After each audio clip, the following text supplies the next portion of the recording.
For a couple of things tonight. One is scholarships, because a lot of us have children, and I always refer to, I think I have 4,500 kids now in the school system. All of them, or the vast majority of them, are going to need some help financially, especially when I see the schools. Holy Cross this year is over 70 grand a year.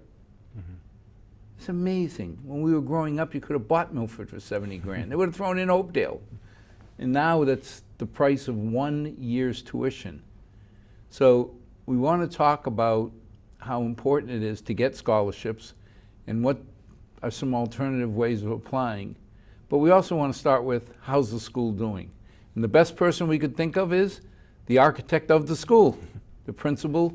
Let's start with an introduction. Okay. Hi Al, thanks so much for having. For those of you who don't know me, my name's Josh Otlin. I'm the principal of the high school, and very pleased to be here with you tonight talking about the high school. Thanks for your interest. So now, what is going on at the high school overall? Overall, the students are back, which is wonderful. It was a long time. It was a long time that our students were not in school on a full-time basis, and it's been great. This is where our students belong, and a school is not a school without the halls and the classrooms filled with students. And so we're very, very pleased to have our students back in school. They're still wearing masks, and that's obviously not where anyone wants to be, but our students have been incredibly cooperative. They understand why we're doing this, and they've been exceptionally patient and supportive, and playing like a team to try to keep everyone safe. We would love to see sort of a full resumption of normalcy, and I think until those masks come off, it's not really going to feel like we're back to normal. But the life of the school, for all intents and purposes, the masks are the only thing about current school conditions that are different. We are full tilt, extracurricular activities, athletics, full academic programs. So there's nothing about our programming or our operations that is anything other than what it would be under normal conditions. And that's exciting. It was a long time that our students not only were not in school on a full-time basis, but they were missing out on so much of what school has to offer in terms of our extracurricular programming. And so we're delighted that not only are all of our students back in school 5 days a week, but we're so pleased that they can avail themselves of all the wonderful opportunities that we're able to offer after dismissal at the end of the day. Tough question. Was it the right move to come back? Absolutely. Yeah, absolutely. We've been really healthy at school. There is no doubt that the community stepped up and did what needed to be done. We have, by the state's data, over 95% of our students have been fully vaccinated since the start of the school year, and they don't provide a rating higher than 95%, so they don't tell you if it's 97 or 98, 99. And that's an estimate. I'm sure we have a small number of students that aren't vaccinated, but the fact that our students have come into school and been vaccinated means that we've seen 0 instances of school-based transmission. We've had very, very few students at the high school who have been positive with COVID. I think it's less than 10 since the start of the school year. We just finished our 31st day. We have had only a tiny number of students who have had to quarantine because they were a close contact.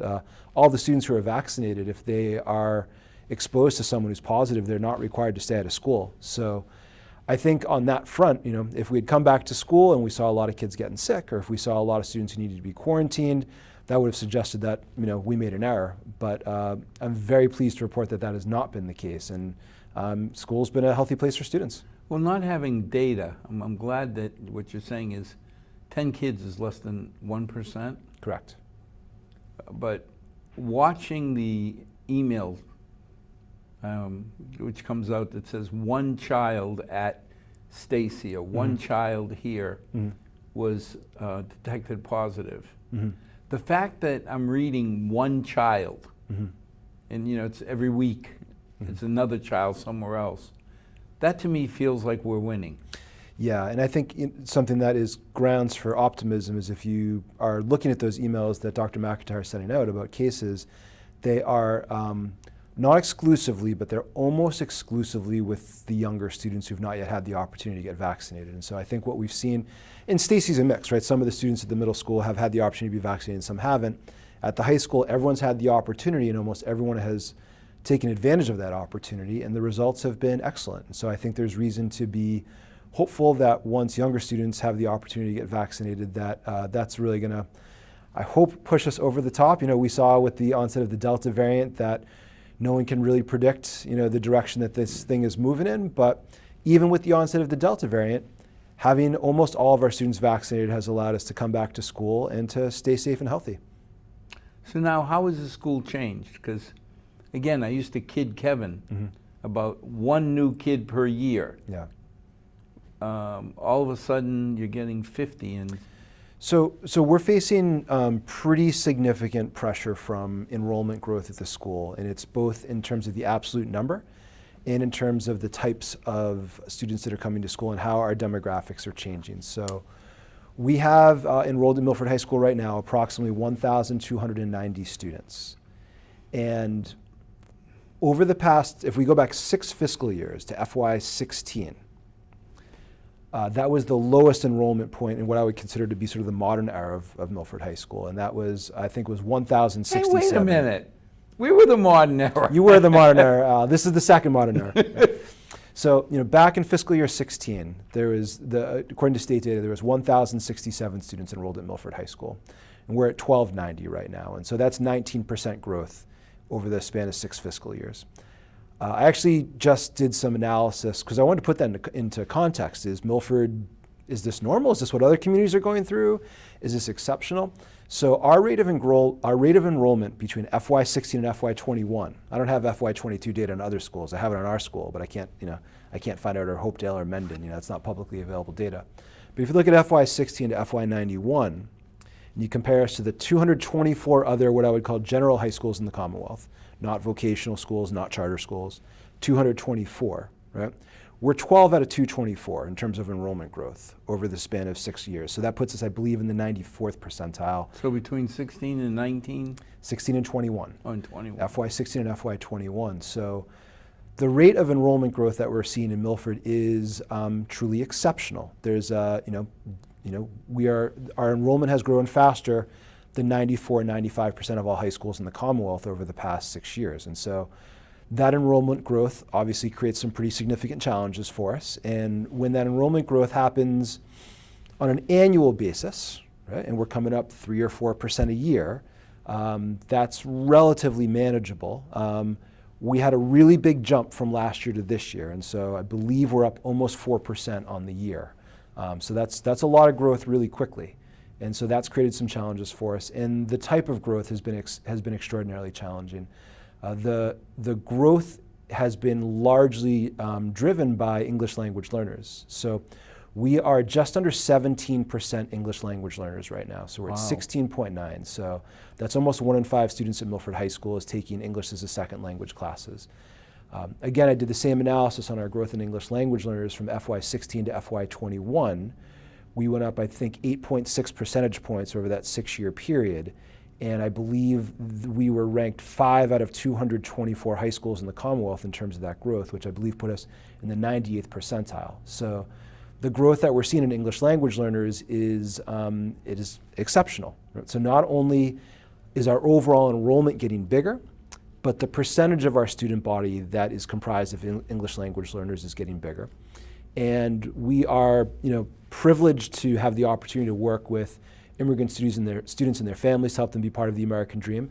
But it does create some unique challenges for us. Obviously, meeting the educational needs of young adults who have very limited English or learning English for the first time requires, more intensive services than students otherwise. And so not only has that growth in English language learners been pretty radical, and I don't think that's an exaggeration, it has been radical. We're also seeing that growth happen after the start of the school year, and that makes it very difficult for us to plan for and budget for. So we saw FY20 was the last time that we had almost a year of normal operations, right? We started the school year normally in September, and then everything froze up in March, right?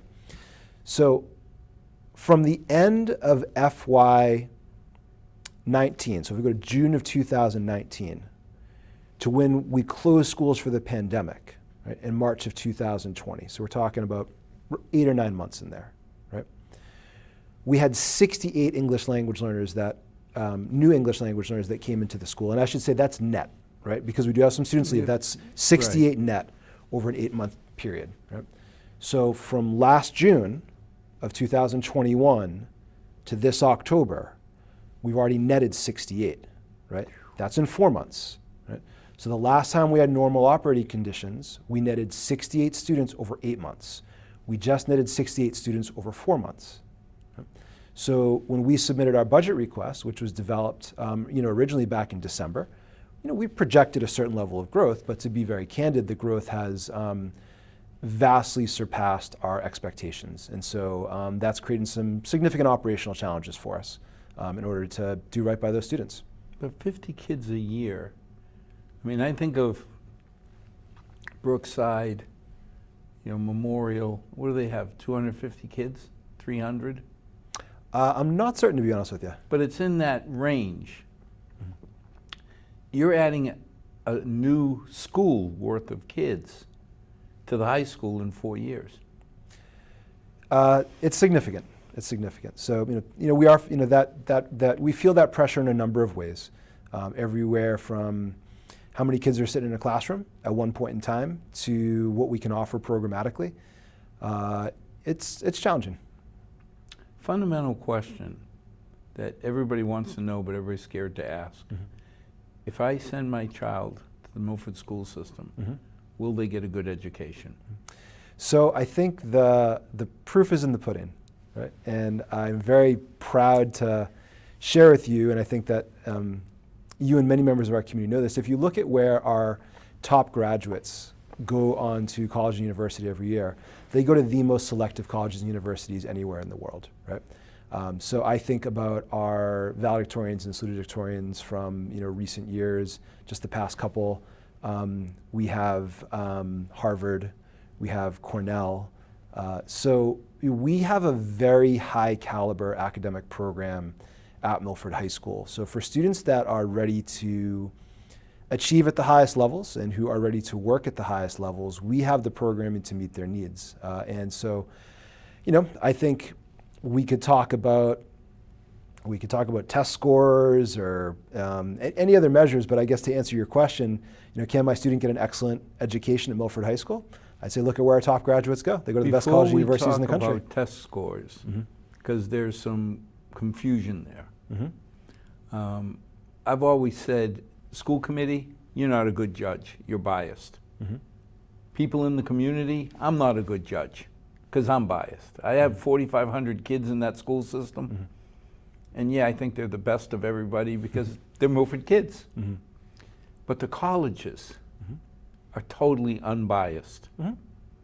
And it seems like, when my daughters hit their senior year and applied, they got into every school they applied to. Mm-hmm. To me, there's no better metric, because it's not my opinion, only one man's opinion, not your job to raise my kids. It's your job to educate my kids. And if you educate them to where they can get into Ivy League schools, baby Ivy, strong schools anywhere, you've done your job. Yeah. And Al, what I would add, I think one of the things that makes Milford so truly unique and special is not only can students access a world-class, high-caliber education that can position them for competitive admissions at the most selective colleges and universities in the country, they can do that while attending one of the most diverse schools in the Commonwealth, which has tremendous benefits for students. So, we live in such a segregated country, in such a segregated state. And Milford is quite to the contrary, truly diverse, truly mixed. That's such a blessing for our students to be able to go to school in such an environment. And it's not either or, it's both and, right? So students, there's many communities, particularly, we live in a very affluent part of the country, and there's many communities in this region where you'll see lots of top graduates going on to, you know, these same highly selective schools that our top graduates are going to. Those students don't enjoy the benefits of going to a truly diverse and mixed school. Our students do, and I think that's one of the things that makes Milford an incredibly special place, and one that's one of the reasons why I love working here. Well, you know, we just celebrated in the Heights, the section of Milford, Prospect Heights, a new mayor for the Heights. And one of the things that hits you is talking about diversity is now in vogue. Well, that part of Milford's been living diversity because it was set up for the workers of Draper. And it was set up, I mean, what they did back then to help the workers would probably have gotten the family arrested now. Because they built the Prospect Heights, and then they set up, like if you were Portuguese, you could live in house 1 to 30. If you were Italian, 31 to 60. Can you, and they did it because these were immigrants. Having everybody together helped them assimilate. Right. But can you imagine going to you saying, I'm sorry, sir, you're Italian, you can't live there. They would get persecuted, prosecuted, every cuted you could think of. But we never knew. You know, I had the advantage of the only difference between the Italians and the Portuguese kids was who got the jokes first. Same dang jokes. It's just the minute you learned a new joke, you had to go and tell everybody before they made it a Portuguese joke. You could make it an Irish joke, a Polish joke. But everybody came together. And even Milford, I used to call Water Street the great unification point. Because Wednesday nights we went to the band concert down in Hopedale. Now there was a rivalry between Luby Ave, the Plains, the Heights. Just, we never knew why, it just was. Till you went over the hill. The minute you went into Hopedale, the hat got turned around, and these were like cousins. Anybody in Hopedale who picked on a kid from Luby Ave, the whole Heights would support them. Because they were Milford. They bled Milford red. And that was always a wonderful thing, that the color of your skin really never came into it. We never knew that it mattered. All we knew is if you bled Milford red, you were one of us. No, we came back over the hill, get back to your side of town. Sure.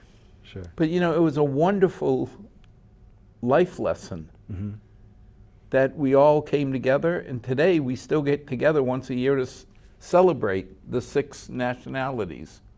Up in the Heights, and the Plains have their Plainsman or Person of the Year. And that to me is something wonderful that you learn in Milford. Yeah, and I think, you know, part of what is, I think, so, again, unique and special about Milford is there's many communities in this part of Massachusetts that at some time in the past were a community that became a destination for immigrants. But for most communities in this region, that's in their past, right? And in Milford, that's part of our present, that's part of our future, right? Milford has been a community that has welcomed immigrants and has been a place where folks have made their American dream come true for a long time. And it's still that community, and that's wonderful. Yeah. Yep. Now, you mentioned test scores. People look at the test scores, and they always say, why is it that Milford's test scores are lower than the towns around us? How would you answer that?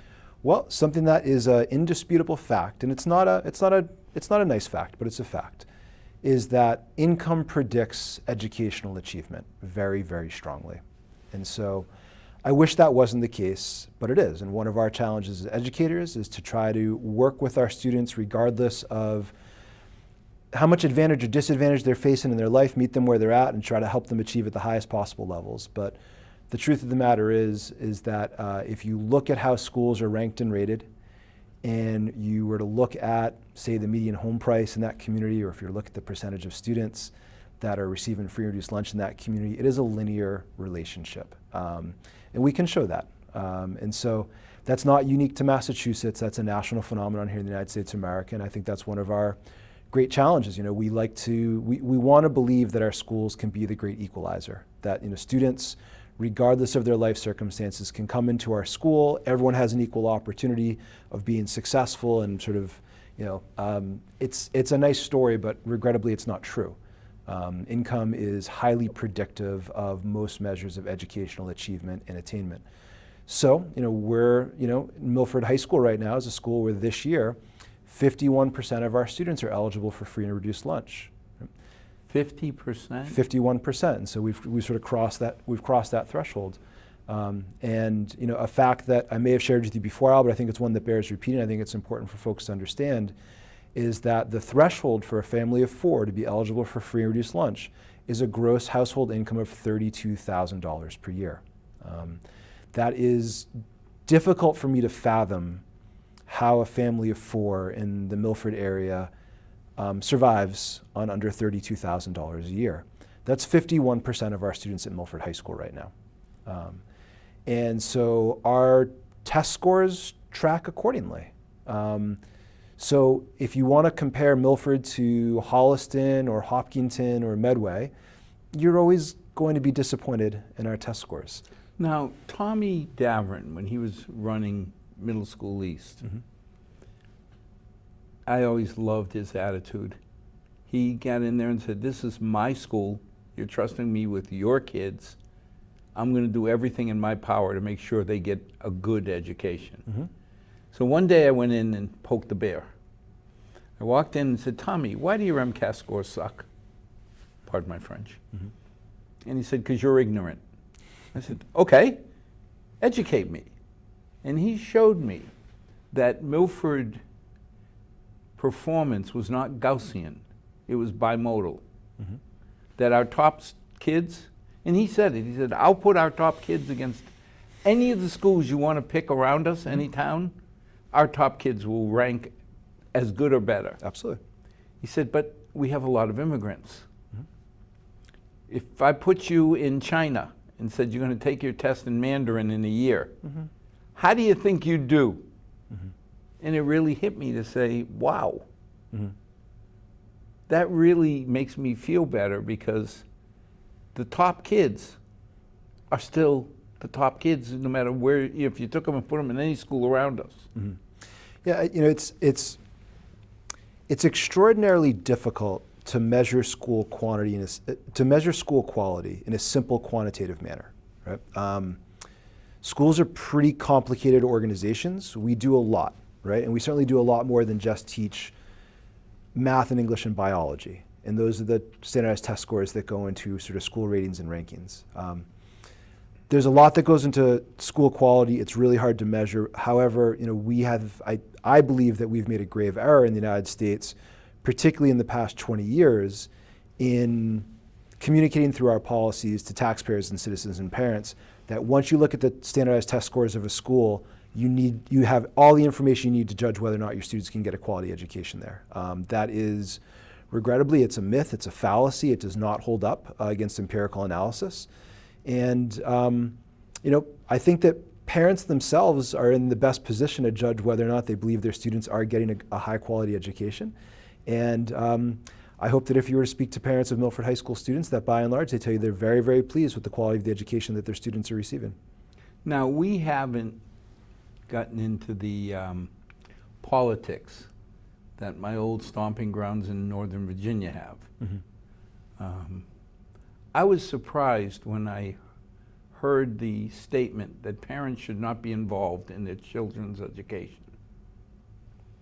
Where'd you hear that, Al? Yeah, CNN and Fox. I have a hard time dealing with that. You should. You should have a hard time with that. It's wrong.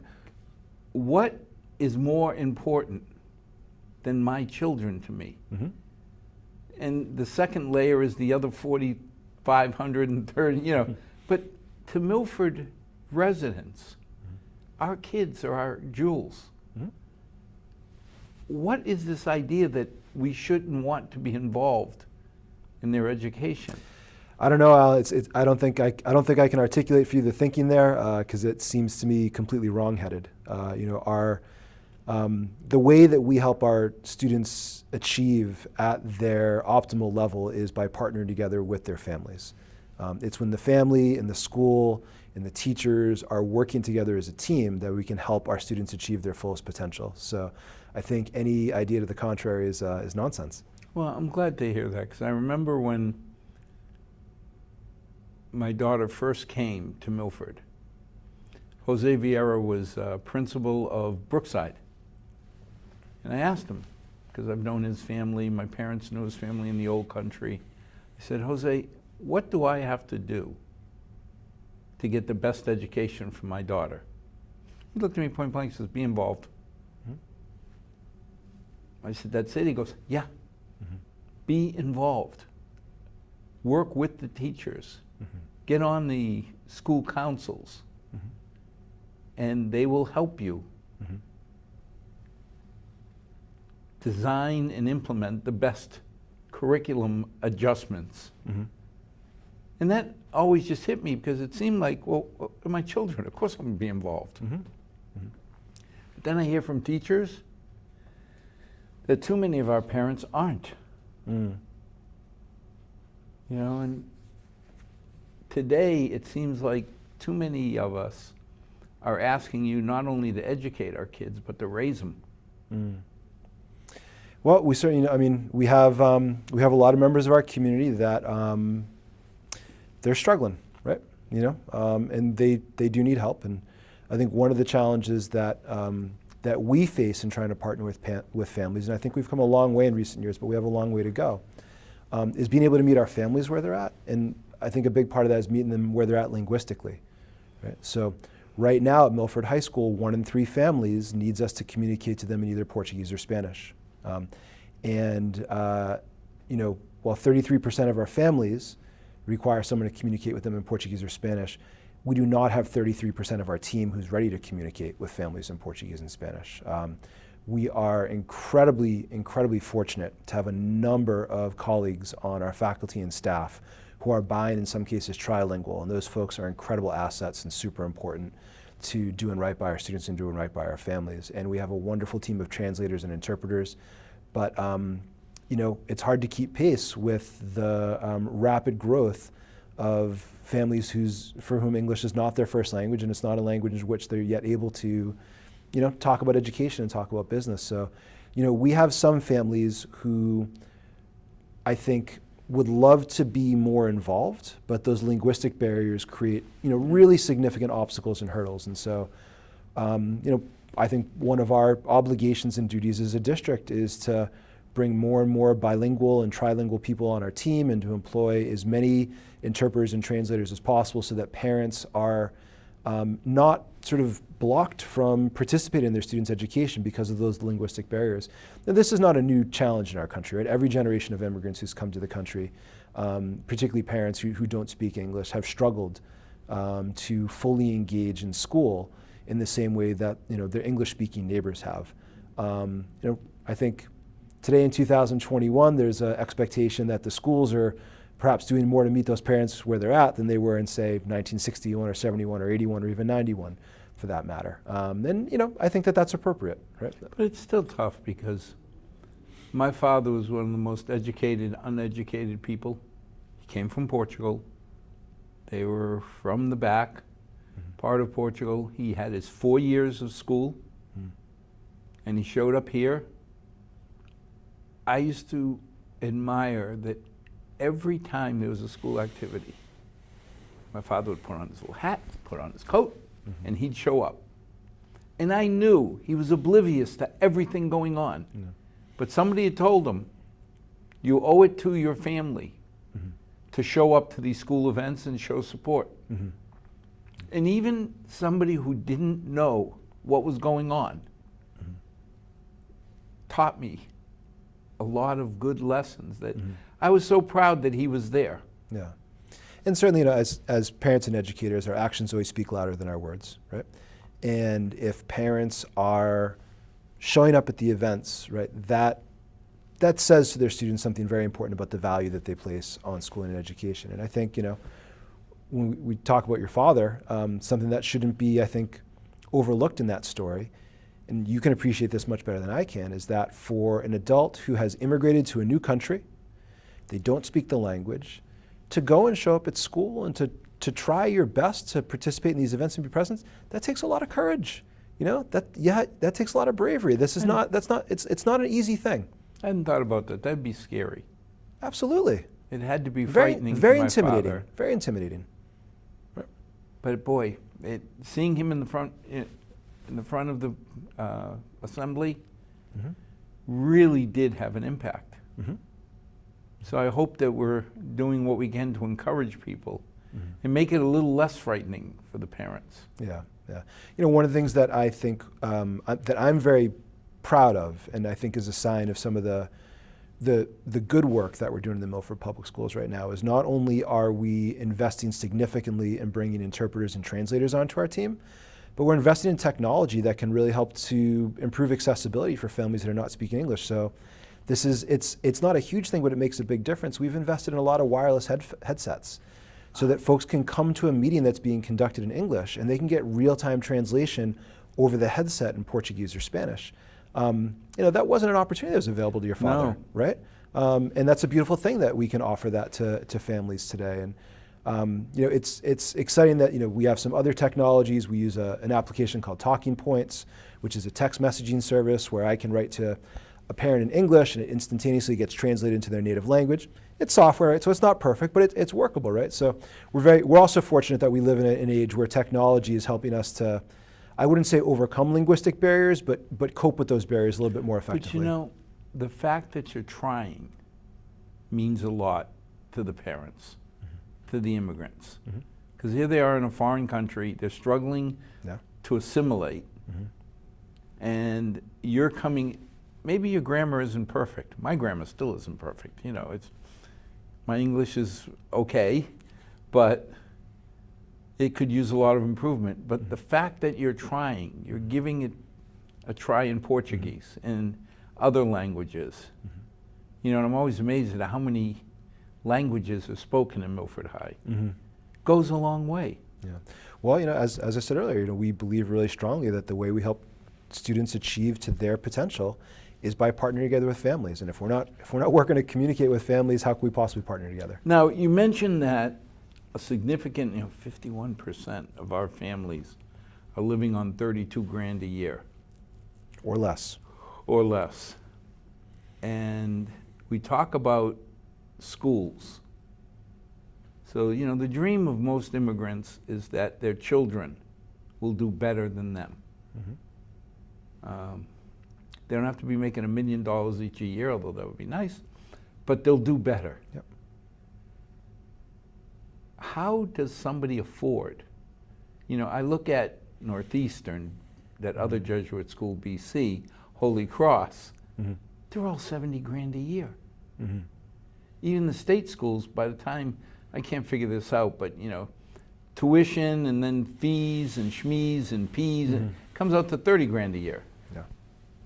So that's got to be tough. I was always amazed that my parents paid for Holy Cross. When I was there, it was $6,200 a year all in. But my mom was a drill press operator at Draper's making 11 grand. Dad was making 18,000. He was making good money that we knew of. But somehow they saved every penny they could to make sure that when I applied to Holy Cross, I could get in. What do parents do today? Well, it's incredibly hard. It's not an exaggeration to say that we are facing a college affordability crisis in the United States of America. I believe that if we were to take that $6,200 all in that you paid at Holy Cross when you were an undergraduate and adjusted that for inflation, it would not be the $75,000 that it costs to go to Holy Cross today. So the exorbitant prices of many private universities, this is not simply inflation that we're looking at. The actual cost of higher education has risen exponentially in recent decades, even since I went to school.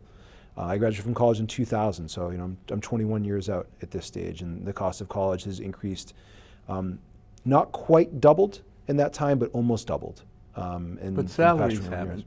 No, they haven't. So there is a genuine affordability crisis for families and students right now. I think that there's no easy answers. Let's be clear about that, right? Unless you are relatively wealthy, there are no easy answers. There are, however, I think a couple of different approaches that students and families can take to try to tackle the affordability challenge. And I think the strategy that students and families are going to take is going to have something to do with what kind of student they are, right? So the student who is The very high achieving student is frankly going to have a lot more options to pursue in terms of how to tackle that affordability challenge than the student who's a more average student or a below average student. So maybe I can kind of talk about all Please. of those, right? So, if we start off with the students who really are excelling and at the highest levels, and they are the top students, private colleges that are extraordinarily expensive, like some that you mentioned, right? Northeastern, the other Jesuit school, Holy Cross. These are typically very well-endowed institutions who have deep pockets with which to offer very generous financial aid.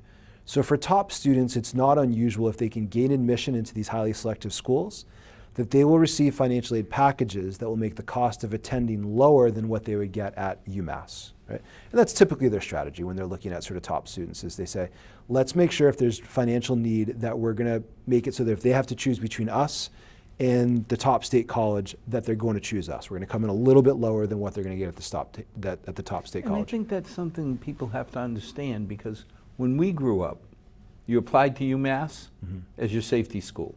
And I know there'll be a lot of UMass graduates who are growling at me now. But what I see today is amazing, the quality. Yeah, so UMass Amherst is one of the most selective public institutions in the country. But I guess what I'm saying is, it feels like one of the most selective institutions. It is, yeah. Yeah, so I'd say, I think that's correct. So I can't sort of quote you a number, but if we're to sort of put colleges in tiers, right? You've got your top tier schools, which are sort of the most selective and competitive, maybe admitting less than 10% of their applicants. Maybe your second tier schools that are admitting less than 20% of their applicants. UMass Amherst is not selective on par with, say, your Harvard, your MIT, your Caltech, right? But it's probably about as selective as your Boston universities, your Boston College, your WPI, your Holy Cross right now. So UMass Amherst has become an incredibly selective institution. So again, for those top students, right, who have demonstrated financial need, the top schools are fighting over the top students, right? And so those private institutions with a high sticker price, families with financial need should not be scared off by the high sticker price. In fact, I would argue they should be attracted by the high sticker price, because those schools are well endowed and they have the opportunity to bring a lot of resources to bear to get students on campus that they want to bring there, right? For students that are not performing at that highest level, where they can compete for admissions at the most expensive and the most selective schools, I think that now there's sort of a different type of calculus that needs to go into tackling the affordability question. And I think one is that we see students getting into trouble and families getting into trouble because they believe that because school X in their minds has a certain level of prestige, that the education they're going to get at school X is going to be of a magnitude different than what they're going to get at school Y, right? So for example, we may have some families out there who have in their mind that the University of New Hampshire, or let's maybe say the University of Vermont, because I think the University of Vermont has actually played this very well over the years, it's thought of as being a relatively high prestige public university. And they're able to charge top dollar to out-of-state students. And there's some folks who sort of buy into this notion that if I go and spend a lot of money for my student to go to the University of Vermont, right, and maybe pay 4 or 5 times more than I would spend for them to go to Framingham State University, right? That they're going to get an education at the University of Vermont. That's 4 times better. That's 4 times better. And that's just not true. It's just not true, right?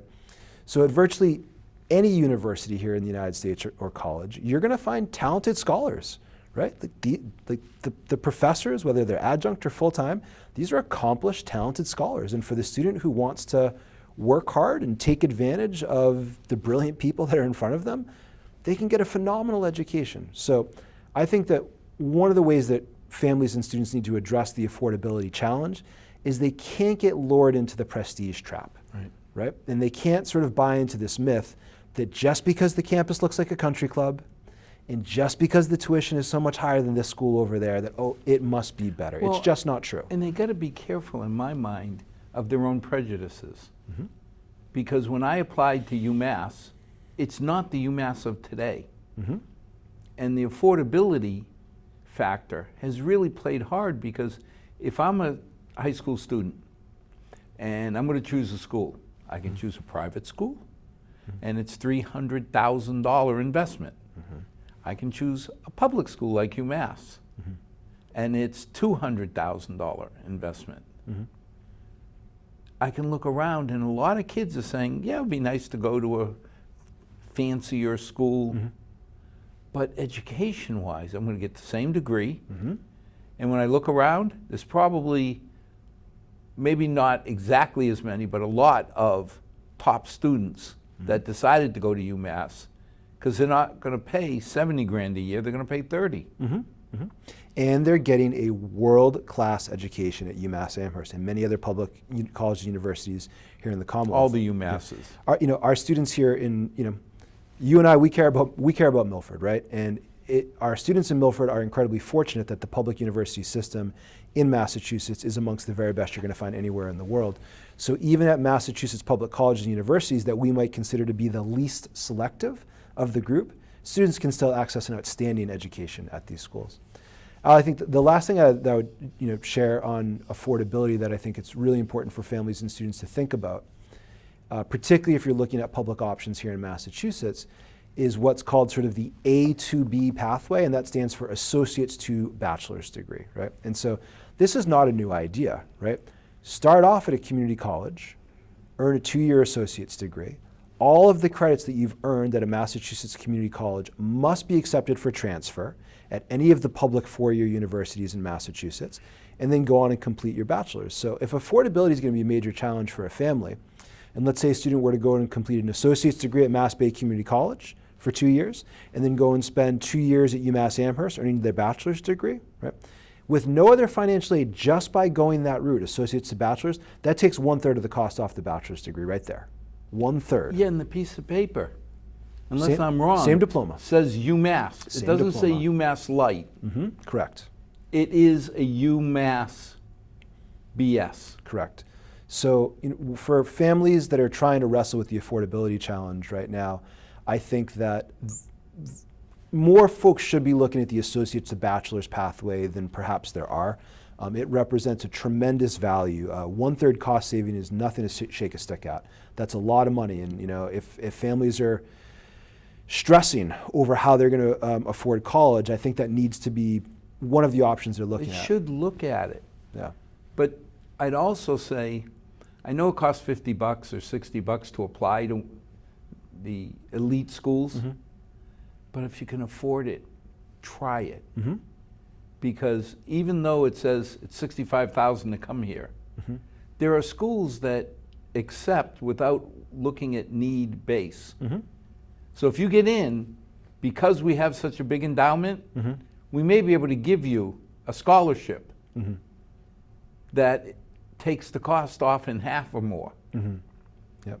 And Al, I think one sort of, I guess you'd call it a trick for lack of a better term, but it's a good reality for families to be aware of, particularly for schools that we would call moderately selective. Right? One of the ways that they attract more business, right? And colleges are struggling for business right now. Colleges are dying off. There's an oversupply of colleges and universities in the United States. And so they are competing for students right now. And so one of the ways that colleges compete for students is they try to move up in the rankings and say U.S. News and World Report, right?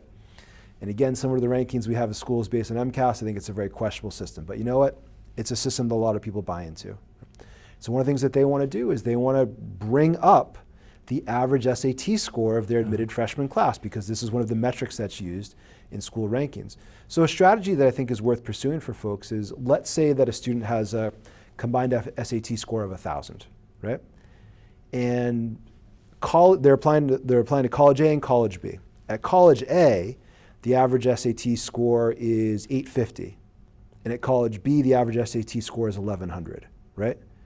Their chances of getting a good financial aid package at College A are much, much higher. College A wants that student because they help to bring up the average SAT score of the school, right? So the role that SATs are playing in college admissions is changing significantly right now. However, at many colleges and universities in the United States, SAT scores still play a pretty significant role in the admissions decisions. particularly mid to moderate selective schools. And so for students who might say, like, listen, let me apply to a school where I know that my SAT scores are coming in a good bit higher than the average, in many cases, the school's going to want to bring that student in to help elevate their average SAT scores, and they'll make the money appear to help bring that student in. Now, what role does geography play?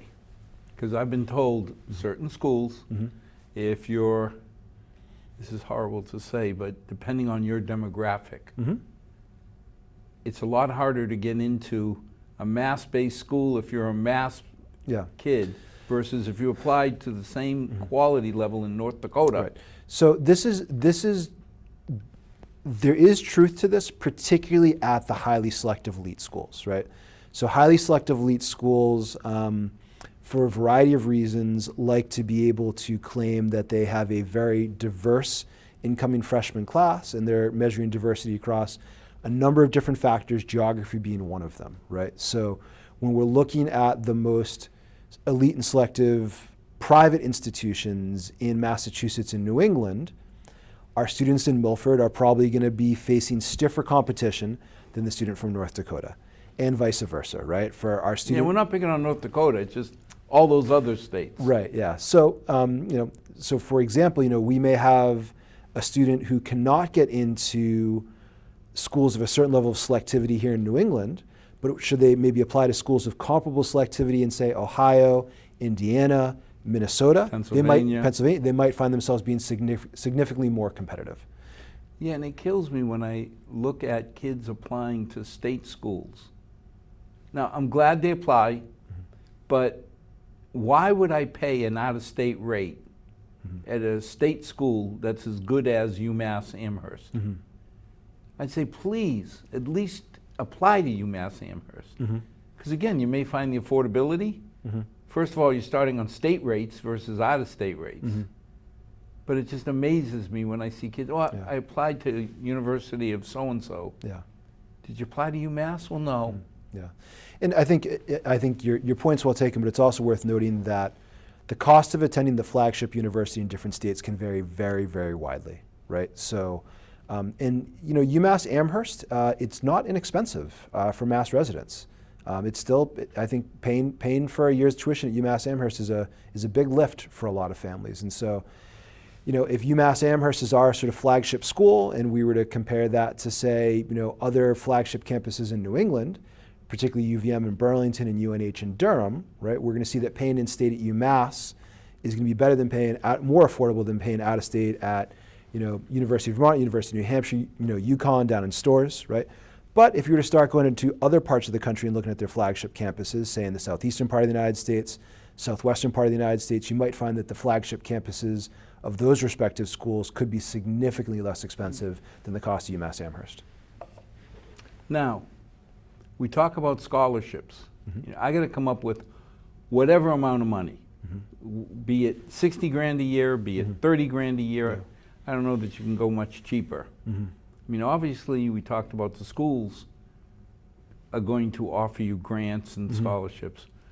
But Milford High offers, if I remember right, a thick book of different scholarships. We do. The community for many, many years has been incredibly generous in supporting a host of local scholarships that our students can apply to, and they're only competing against other Milford High School seniors. And so, their odds are, when you're applying for a national scholarship and you're one of 30,000 applicants, that's one thing. But when you're applying for a Milford High School scholarship and you're one of maybe 40 or 50 applicants, this is an entirely different story.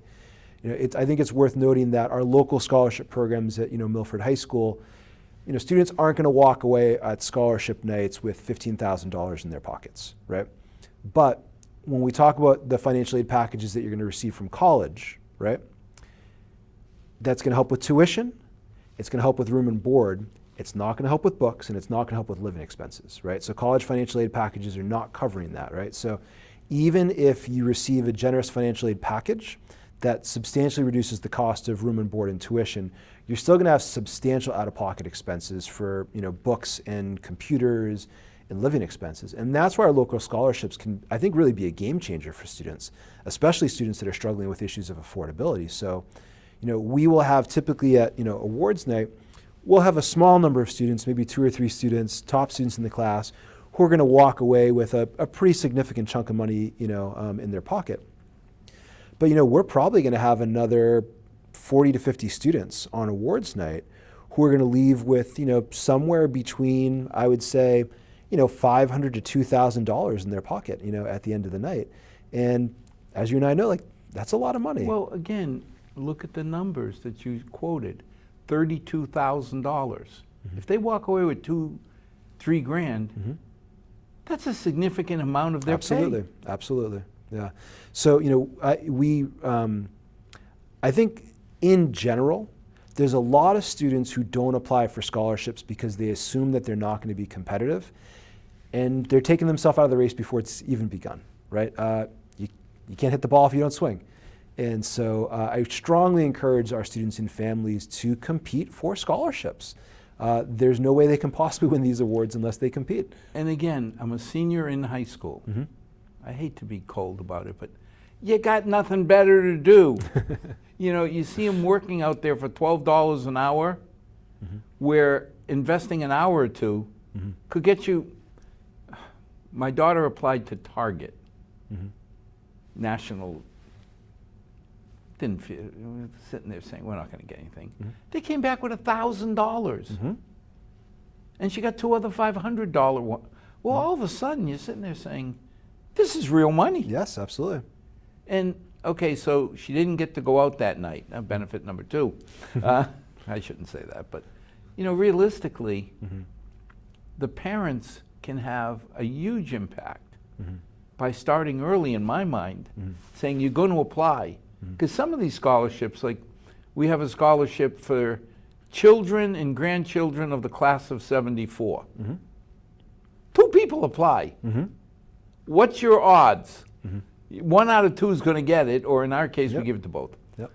But when you start, like you say, there's 5 or 10 people you're competing with in comparison to 5,000 for some of these others. Yeah. And I think it's noteworthy that there's many scholarships, both outside of Milford and inside of Milford, where the funders do want to award scholarships on the basis of need, and they are considering financial need in awarding those scholarships. So, many of the scholarships that we award at a local level here at Milford are based, strictly on academic merit, or there may be other qualifiers, like say your relationship to someone in a graduating class, or your participation in a certain, sport. However, many of our scholarships, the funders have explicitly directed us that they want financial need to be considered. And so when students apply for their local scholarships at Milford High School, they also include their FAFSA. And the FAFSA is the federal application, or the free application for federal student aid. And so that's where they're reporting their family's financials, and there's what's called the EFC, or the estimated family contribution. And so that is one of the factors that's being weighed in making many scholarship decisions, both inside and outside of Milford. So, sometimes a student may say, listen, I'm not maybe the strongest student, I'm not in the top 10 or 20 or 30 or 40 even in my class, I don't think I can really compete. No, that's not the case, right? Because perhaps you're not in the top 20 of the class, but perhaps you have greater financial need than the students do in the top 20 of the class. Or you're the top 20 of the Armenian segment. Sure. The Italian segment. Because I remember there used to be scholarships set up for kids who are of this heritage. Correct. Kids who are going to study chemistry. Absolutely. So you sit there and say, okay, maybe I'm not the top 10, but I may be the top 10 of kids going on to chemistry or music or art. Exactly. So I think it's really important. We will be sharing scholarship information with our seniors and their families probably in early December, and they'll be submitting their materials to us probably in early January. And that's that's a pretty high stakes moment for a lot of our students. There's cash on the table, and this is not something to take lightly, and we don't want them to pass it up. So well, and again, if I get a $1,000 scholarship, how many hours do I have to work at $10 an hour or whatever? You start saying, that's 2 full-time weeks of my summer. Yeah. So it's silly not to apply. Absolutely. And Al, what you said earlier is absolutely true, that the process of applying for scholarships is not going to be labor intensive. Most of our students, obviously, you want to put your best effort into this. You want to put together an application that's going to, you know, put forward your best face. But I think for most of our students, it's probably going to be less than 2 hours of time to put together an application. So it's not a big lift to put yourself in the competition for, you know, what could be significant and meaningful resources. $100 an hour. Mm-hmm. Absolutely. So if I want to apply, Mm-hmm. I start with going to the place where I should start anyway, the guidance office, right? Yeah. So we do our scholarship process, like almost all of our post-secondary processes are all sort of warehoused in a piece of software called Naviance, right? And so Naviance is it's a web-based piece of software that we use for communication with students around post-secondary planning, that students use to, you know, send applications, request letters of recommendation, communicate with their counselors, actually submit applications off to school, and also to sort of learn about and apply to scholarships.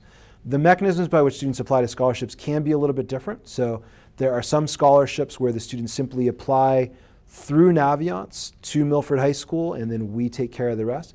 There's other funders that want the application sent directly to them. Sometimes that's an electronic process where a student clicks on a link and they have to fill out an online form. Sometimes it's a paper form where students need to actually print out a piece of paper, they got to stick it in an envelope and mail it, you know, to the funder. We still have some of that going on. $500 to stick it. Yeah. So, but Naviance is sort of the one-stop shop for students to get all the information they need about the scholarships that they're eligible to compete for, and all of the specific directions about what they need to submit and how they need to submit it in order to compete for those scholarships. And again, if I wanted to give one strong statement, start early. Absolutely. Because like everything else, the closer you get to the end, I mean, I wouldn't think you have so many guidance counselors that they have hours of nothing to do. They're busy folks, absolutely. And they get busier as all the procrastinators now come and, Mr. Otlin, please, I know I should have had this done 3 weeks ago, but can you help me now? Yeah. So yeah, the early bird does get the worm, and there's much to commend to starting early. And I'd say that applies not only to thinking about applying for scholarships, but particularly for students and families that are not yet in senior year, and thinking about what do I do over the span of my 4 years to position myself to be competitive for those scholarships when it comes time to apply in senior year. And it's not just about earning good grades, although that's enormously important, but to be competitive for scholarships, funded, and to be competitive for selective admissions at colleges.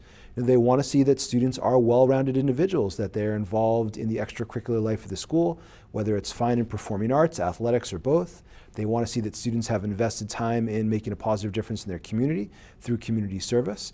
And if you don't start building your resume until senior year, it's probably too late, right? The time to start.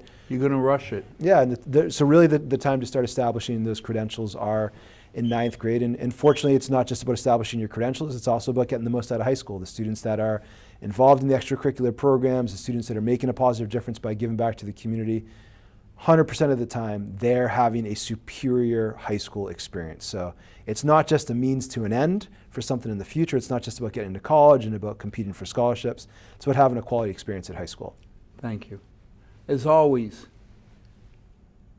get involved.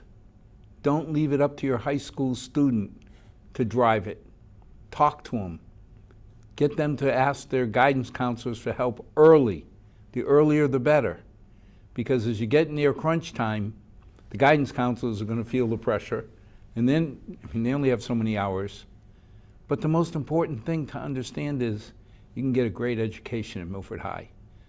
I'm one of the parents who can proudly say that the schools around us where my daughters applied all accepted Milford High because they accepted my daughters. So anybody who tells you that you're not getting a good education, they're not looking at the facts. Thank you again for everything you do. Thanks for the opportunity, Al. And as always, to our 6 loyal viewers, maybe we'll get 7 or 8 now as we talk about kids, because we have to do the things we need to do for our 4,500 kids, and growing every year. Every year. So may God bless. May tomorrow night be a better night than tonight. Thank you again. Okay. Thank you very much, sir. Appreciate the opportunity.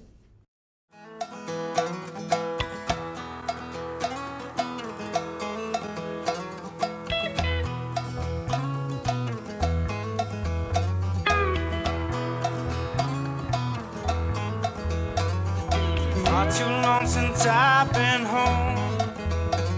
Been running all my life just